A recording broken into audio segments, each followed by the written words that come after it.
siapa yang pernah membantu keluargaku, membantu zuriatku, ahlul baitku, dan mereka tidak bisa membalas bantuanmu di dunia, maka aku yang akan membalasnya nanti di akhirat. Aku akan membalas kebaikan kalian di akhirat. Jika kalian pernah membantu anak keturunan atau zuriat Rasulullah atau keluarga Rasulullah di dunia, jika mereka tidak bisa membalasnya di dunia, maka kata Rasulullah, aku yang akan membalas kebaikanmu nanti di akhirat. Nanti akan Rasulullah berikan syafaat kepada kita dan kita masuk ke dalam surganya Allah subhanahu wa ta'ala. أهل بيت الرسول أشرف آل في الورى أنتم أشرف سادة أنتم السابق. Assalamualaikum warahmatullahi wabarakatuh.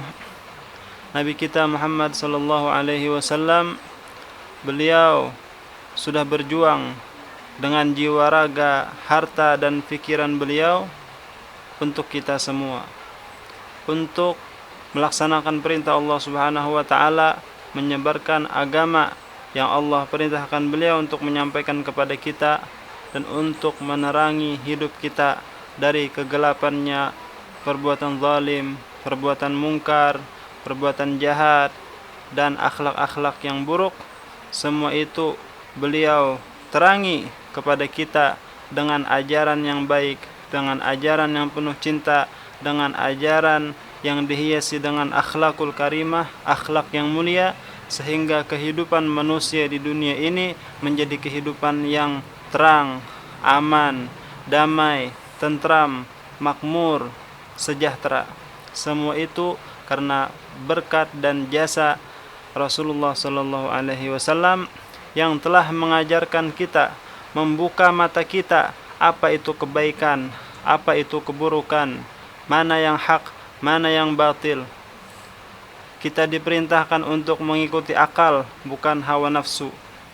Dan kita diperintahkan untuk memperbaiki hati, bukan hanya memperbaiki zahir penampilan saja. Sehingga jika hatinya baik, maka zahirnya pun akan baik otomatis begitu.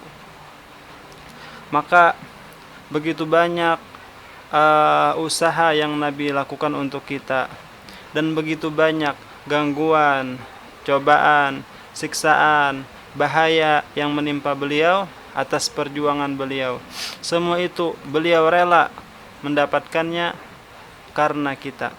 Beliau sangat mencintai umatnya, sehingga di akhir hayatnya pun beliau mengingat kita, dan beliau merindukan kita, dan beliau mengkhawatirkan kita. Nabi berpesan, ummati, ummati, ummati as-salah, kata Nabi. Berpesan kepada Sayyidina Ali, wahai Ali, pelihara umatku, pelihara umatku, pelihara umatku, jaga umatku, dan jagalah salat. Itu adalah pesan terakhir dari Nabi kita Muhammad sallallahu alaihi wasallam. Maka bagi insan yang memiliki akal, pikiran dan hati yang jernih, pasti ingin membalas jasa nabinya. Pasti dia mencintai nabinya dengan sepenuh hatinya. Tetapi Nabi kita tidak meminta balasan kepada kita sedikit pun. Satu pun beliau tidak meminta apapun kepada kita, kecuali permintaan yang mana Allah Subhanahu wa ta'ala sendiri yang menyuruh Nabi Muhammad untuk meminta kepada kita, yaitu yang Allah firmankan di dalam Al-Quran, Qul la as'alukum alaihi ajra illal mawaddata fil qurba. Allah berfirman, wahai Muhammad, katakan kepada umatmu bahwa aku tidak meminta balasan apapun atas jerih payah yang aku berikan kepada kalian. Semua perjuanganku ini untuk kalian, tetapi aku tidak meminta balasan apapun dari kalian, melainkan hanya satu, yaitu mencintai kepada keluargaku. Dan ini dipesankan untuk seluruh umatnya agar mencintai keluarganya Rasulullah sallallahu alaihi wasallam. Maka kita sebagai umat Nabi Muhammad diwajibkan oleh Allah Subhanahu wa ta'ala yang difirmankannya di dalam Al-Quran untuk mencintai keluarga Nabi kita Muhammad sallallahu alaihi wasallam. Siapa di sini keluarga Nabi Muhammad? kalau bukan anak-anak cucunya beliau yang ada saat ini, para habaib, para syarif, para sayyid, para syarifah, mereka adalah kurba keluarganya Rasulullah sallallahu alaihi wasallam yang wajib kita cintai.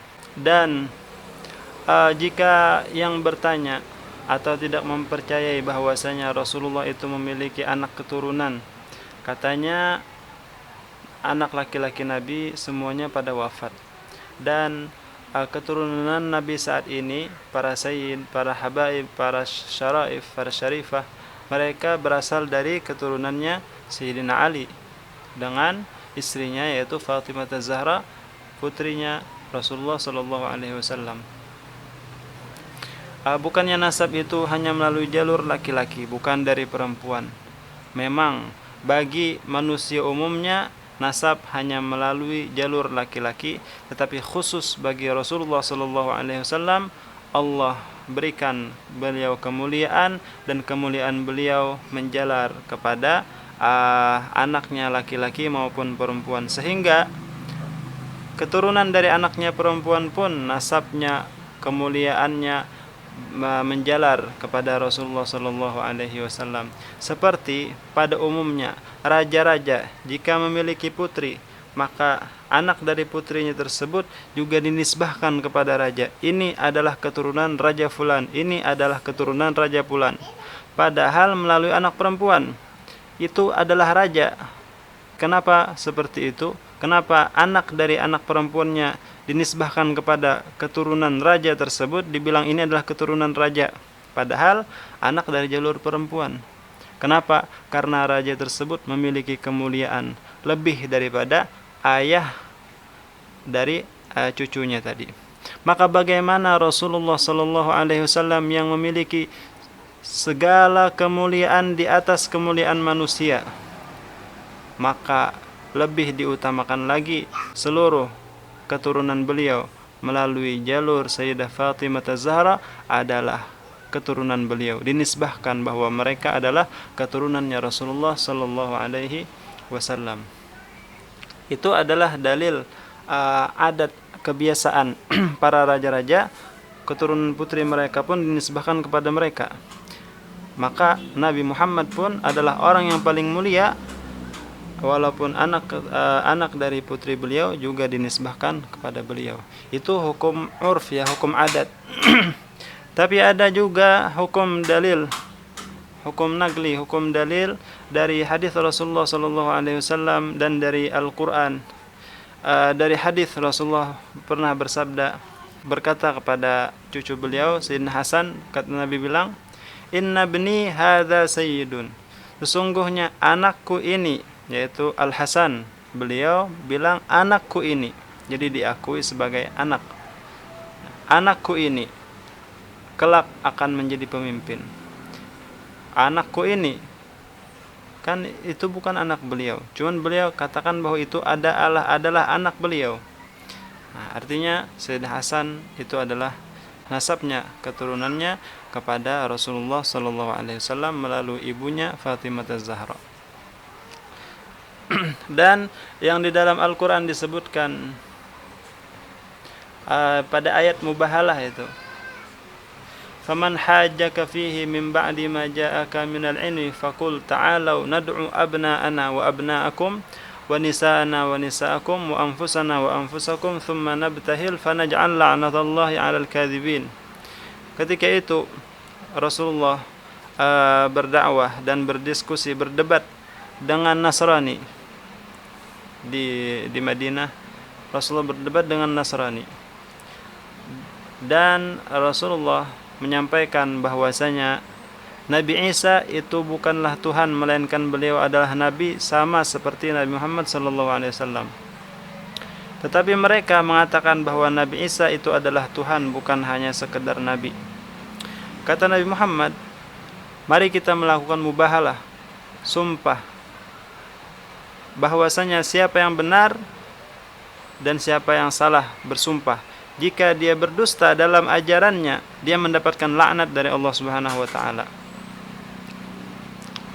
Lalu diajak tadi Allah menurunkan firman bahwa ketika melakukan mubahalah tersebut disuruh membawa anak, istri, dan diri mereka sendiri hadir dalam melakukan mubahalah tersebut, sumpah melaknat bagi orang yang berdusta. Kata Nabi, jika aku berdusta mendapatkan laknat, tapi jika engkau berdusta engkau yang akan mendapatkan laknat dari Allah Subhanahu wa taala. Lalu Nabi membawa, siapa yang boleh Nabi bawa?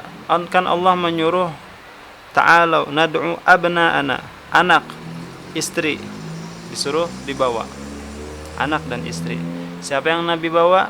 Yang Nabi bawa adalah Sayyidina Hasan, Sayyidina Husain. Allah menyuruh bawa anak dan istri. Nabi bawa Sayyidina Hasan, Sayyidina Husain, Sayyidah Fatimah dan Sayyidina Ali. Mereka yang dibawa oleh Rasulullah SAW.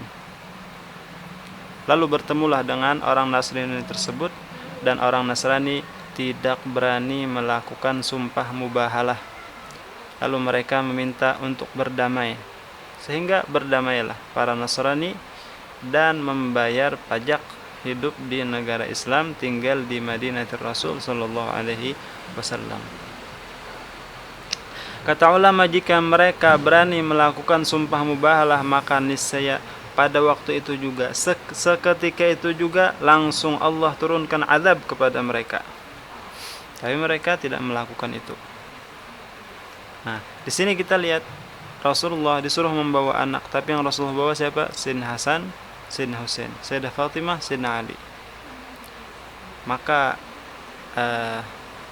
ya kita harus mengakui, dan bahkan seluruh ulama ahlus sunnah wal jamaah sepakat bahwasanya keturunan Rasulullah sallallahu alaihi wasallam berasal dari keturunan Sayyidah Fatimah dengan Sayyidina Ali bin Abi Thalib karramallahu wajhah wa radhiyallahu anha.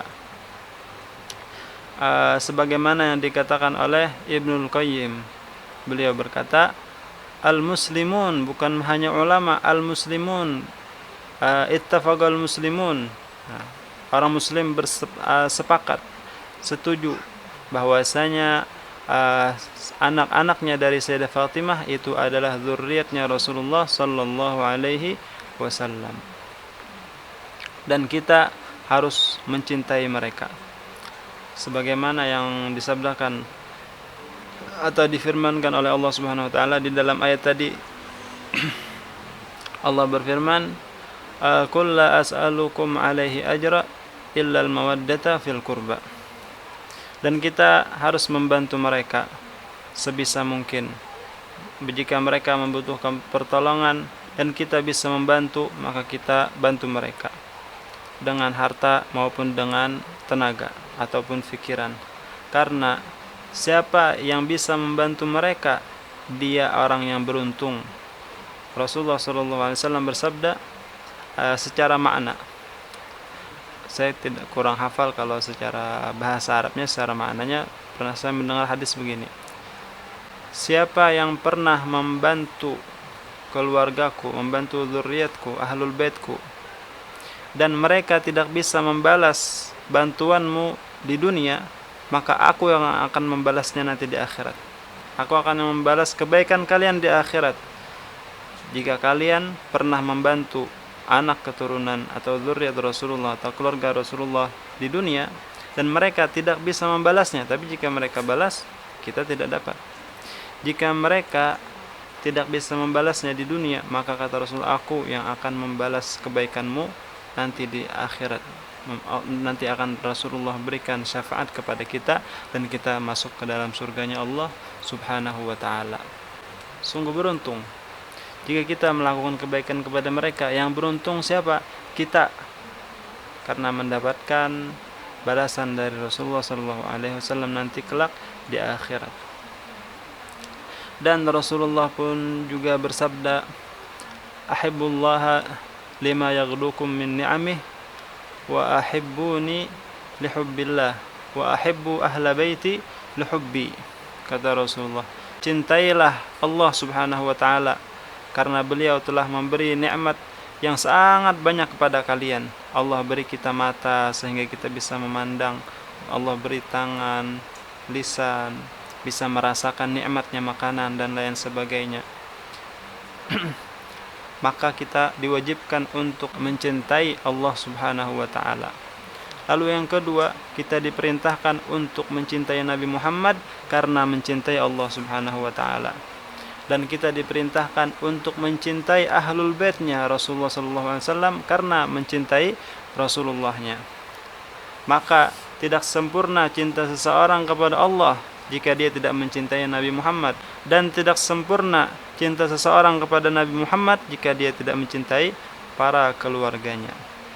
Maka mudah-mudahan kita dijadikan oleh Allah Subhanahu wa taala sebagai orang yang mencintai Allah Subhanahu wa taala melebihi apapun, dan mencintai Nabi Muhammad melebihi apapun, dan kita diberikan taufik dan kemampuan untuk mencintai keluarganya setulus hati kita dan membantu mereka sehingga kita mendapatkan keberuntungan di dunia maupun di akhirat.